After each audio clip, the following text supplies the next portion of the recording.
The world desperately needs heart-based leaders with extraordinarily high emotional intelligence. It's your season to step up.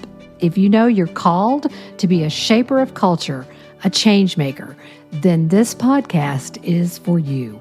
Welcome to the High Road to Leadership. I'm your host, Beverly Lewis. I'm here to share the journey on the high road by bringing you wisdom, encouragement, and stories that will strengthen your heart and clear your head, making every decision clearer and every intersection you come to easier. Your voice matters, and you're the hero in a history-making story. The high road doesn't have to be lonely, and it won't be, now that you've found your way here. Let the adventure begin. Today, I'm actually talking to you about the master's journey, or the journey to mastery, however you want to look at it. I've been captivated by the word mastery since I started my first business in my 20s. I wanted to become a master communicator. I wanted to embrace the journey and enjoy the process. What I was clueless about is that this is a trip that doesn't end. It's not a destination, it's a process. And that's one of the things I want to talk about today.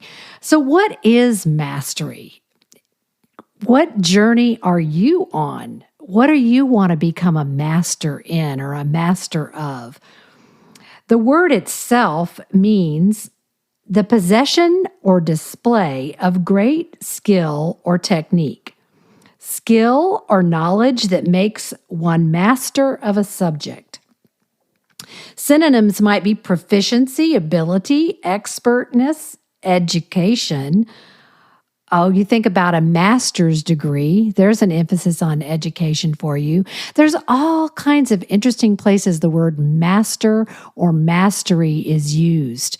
There's master journeyman in some of the trades. There's the master's degree I've already mentioned. Some of the arts, martial arts, there's masters, like a black belt is considered a master.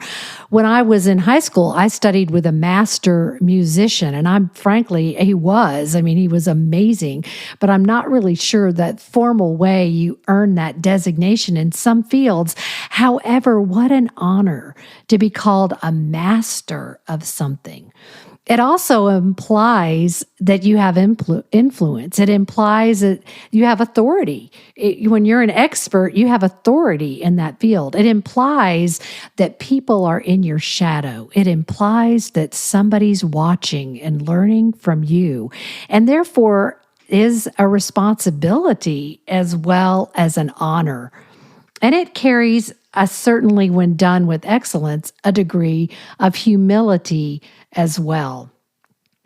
So what distinguishes a master from someone who is not one? Well, to me, the first identifier is a master stays the course. She learns to embrace the plateaus, power through them. It's not an ever ascending journey, and yet we want it to be. And in fact, at this point, I'll just mention that I feel like the culture of today's society honestly has kind of an anti-mastery mentality to it. There's this quick fix. People would rather have heart surgery than exercise and eat right. Or, in pharmacology, it's the fast pain relief, fast addressing the symptoms. In cooking, we've become a culture of fast food addicts, and the list goes on and on. We often spend now and worry about the future later, and whatever happened to invest wisely and with the big picture in mind, whatever happened to the vision for the future. And that's why I wanted to talk about this journey to mastery today. It fits so perfectly with the theme of this podcast, the high road to leadership, because the high road is not crowded. The master's journey is not one that has as much competition as you would probably want to think. Because think about all the people that we compare ourselves to and look at on social media and the internet and all those places. Are they really on the master's journey? Are they pitching for a fast rising star experience? I've seen so much of that. And in business, certainly. There's so many get-rich-quick schemes out there. There's so many courses and coaches, and I have online courses, and I am a business coach.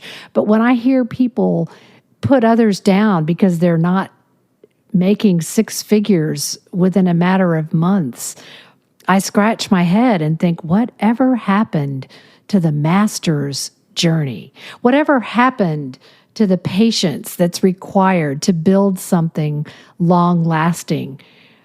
I feel like we need to take another look at that by let's go ahead and look at 3 examples of those who are not on the path to mastery. These are 3 characters.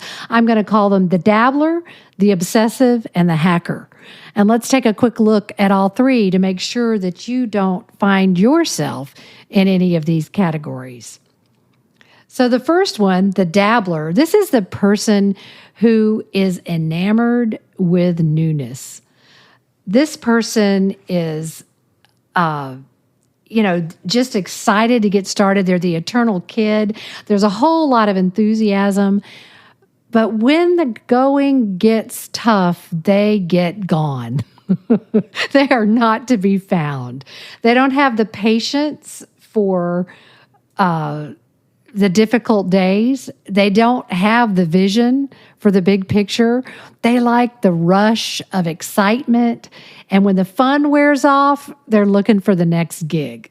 Okay, that is the dabbler. Then we've got the obsessive. This is the person who starts with a surge of progress.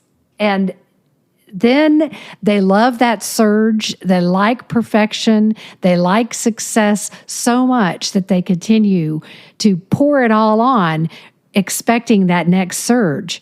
But one of the things that we're going to be talking about the master's journey is that plateau experiences are part of it. And here we have the obsessive who is determined that by sheer force of their will, they are going to push through that plateau and they are going to see the results and they are going to be quick and they can make it happen because they're can-do people. Well, what happens when they don't get the results?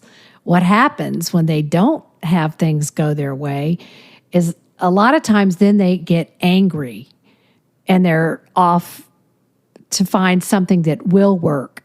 And a lot of times there's blame and anger and bad feelings left behind with this person.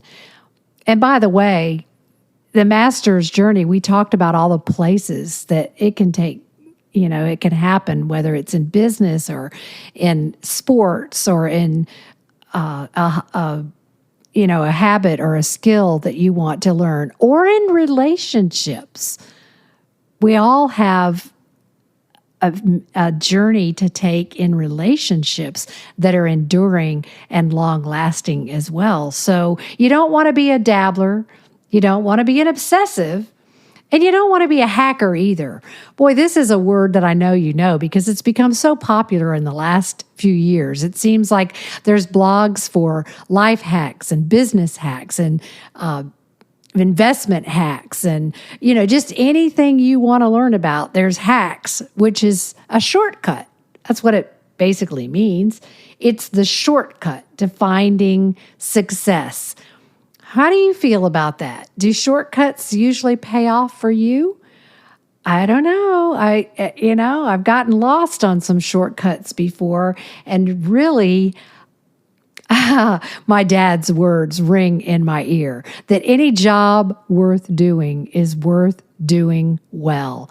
I heard that a million times growing up, and I'm thankful because the hackers aren't interested in that. They're interested in let's get in, get it done, get it over with, get out, get it, got it, good. No, that's not the way to build something of significance and value. that has endurance and strength. So let's talk about some of those are those three things, those characters, the dabbler, the obsessive, and the hacker represent what we don't want to be when it comes to a journey to mastery. So what do you want the journey to look like? And I guess some people say, well, how long is it going to take? I'm reminded, I heard recently of somebody who started taking Aikido, that martial art, and asked the master how long it could be expected to take before they could earn mastery. And he said, how long do you expect to live? There's a first hint we find of what the master's journey, the journey to mastery, really does look like. It involves time. It involves repetition. It involves being willing to do even when the mood has left you, even when you're not seeing measurable progress. To get up, and I think in athletics, it's called a standard of performance. To be able to play strong even when you're not feeling your best. You know, the superstars that just can go out and have high performance when just the conditions are just right. That's not really the journey to mastery. It's the people that have that standard of performance, that learn to discipline. Oh, there is a word for you, discipline. To bring discipline to play into the process, to press on even when the mood has left you. And there's another story about Pablo Casals, who is often referred to as one of the world's greatest cellists, one of the greatest cellists to have ever lived. He is not alive anymore. He lived to, I believe, the age of 96. And when he was about 94, he was still practicing for hours every day, even though he wasn't performing anymore. And somebody said, "Why are you practicing?" And he just smiled and said, "I'm starting to get better." That is the example of the master's journey. How do you develop a mastery mindset? That's a good question. I want to give you a couple points that you might take to heart as you think about the journey you're on. Again, whether you're mastering a sport, do you want to be the best golfer you can be? And who do you compare yourself to, by the way, to be called a master? I think we better leave comparison at the door. But here are some of the things that I think, some of the attributes and characteristics and habits that I think are key in developing a mastery mindset. The first one is finding joy in regular practice. Finding joy just in the practice, not just in the performance, not just in those moments in the spotlight, not just in those moments of victory, not just when you're feeling the win, but finding joy in the process. Oh, okay. The next thing I want to mention is seeking instruction. Oh, by the way, I have to go back. Finding joy in the practice, I have to mention that practice without feedback can be dangerous, because if you're practicing and developing bad habits instead of good, if you're practicing and let's say it's golf and you're doing the swing wrong and you don't have feedback on how to get it right, that's dangerous, which leads us to the second thing I wanted to mention is to seek instruction, to recognize that you need a mentor, a teacher, and also to recognize that that mentor or teacher doesn't have to take you all the way down the road to the high road of mastery. It might be that you change teachers with different seasons and different skill levels and different places in your life, and that's okay. That also is part of the process. Another thing I want to mention is intentionality. Intentionally making that decision that you want to develop mastery and that you're willing to pay the price to do it, and finding out what the price is. learning from those who have gone before you, looking at those who excel. It's such an exciting process. And another thing I want to mention is energy. And the energy has to come both physically, mentally, emotionally. I joke about it that I do aerobic exercise very regularly. And yes, I need to do it for overall fitness, but I do it especially on the busy days when I'm speaking and training and needing the full brain power, the full ability to pivot and to think on my feet and to be as sharp as I possibly can. That oxygenation that comes from aerobic exercise is part of that. So there is the energy aspect of taking care of yourself. There's the energy aspect of emotional strength, which resilience. We'll talk about that a lot over the episodes in the High Road to Leadership. And I do want to also mention that the mastery mindset, just like I mentioned, the energy aspect addresses different parts of your being. The mastery mindset has the cognitive aspect where you need to learn, you need to grow, you need to have that mental understanding of what you're doing and what excellence looks like and how to get there.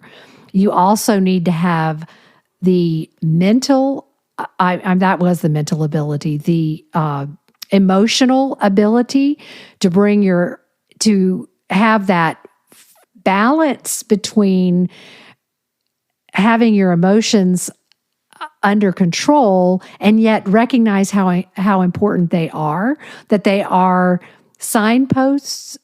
The way I often talk about it is that you want your emotions to be a thermometer. You look at it, you check the temperature, you acknowledge what it's saying to you, but the thermostat is when we become good at regulating our emotions. And that is a very key thing in the master's journey as well. So I've mentioned the cognitive and the emotional, and then again, the physical aspect of mastery is part of the process. So those are just some tips that I wanted to share with you today, some thoughts about the journey to mastery. But I want to end with a story. And as I tell you this story, which is a true story about a man named Cliff Young, I want to ask you to consider whether you would say that Cliff Young is a master or was on the master's journey. So here's the story. He was an old guy. He was 61 years old, a farmer, and he ran an ultra marathon. Now, he didn't fit with the crowd that he was running with. Everybody else in the race was pretty much in their 20s, and the oldest ones were in their 30s, because an ultra marathon is 544 miles long. It takes place annually in Australia. And Cliff was an Australian sheep farmer. And every year they happened to run by his farm. And he would see all the press and the runners and all the hoopla that was going on. And so one year he decided that he wanted to run. Now, he had never run a race before. He'd never even run a 5K. He'd never run a half marathon. He had never run a race, but he decided that he wanted to be in that ultra marathon. He showed up in his work boots and his overalls, and this is a true story. And the press said, who's your backer? Who's your sponsor? And he didn't have a sponsor.